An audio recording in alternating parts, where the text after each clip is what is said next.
Hej og velkommen til OnRaid-serien. Det her er et follow-up på forrige afsnit, hvor vi lavede vores installationsmedie.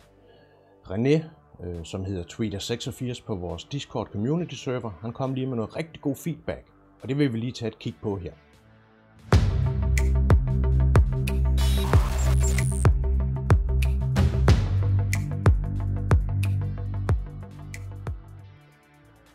De ændringer, som vi lige tager et kig på, det er, at i kampens hede, der glemte jeg alt om Customize-knappen.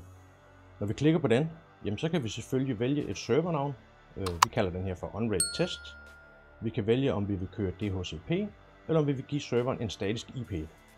Jeg vælger selvfølgelig en statisk IP, fordi så kender vi allerede IP-adressen, når vi skal søge efter serveren på netværket, efter vi har installeret den. Jeg lægger den i den range, som mit netværk er på i forvejen. Det gør det jo selvfølgelig allernemmest. Og så kan vi så vælge, om vi vil køre UEFI boot. Det er bundkortet, der bestemmer, om man kan gøre det. I det her tilfælde, der kan jeg sagtens det, så det er det, jeg vælger.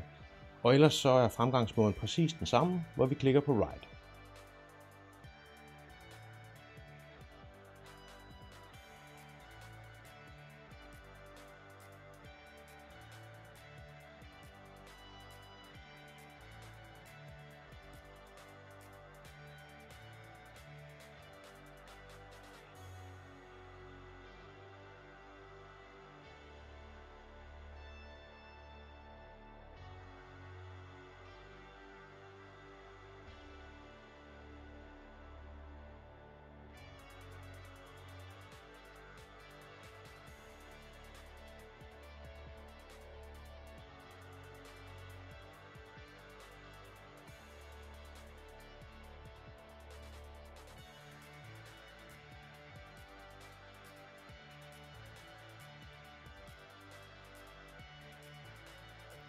Nu har vi så fået lavet vores installationsmedie, og denne gang der fik vi givet serveren et navn, og vi fik givet den en IP-adresse.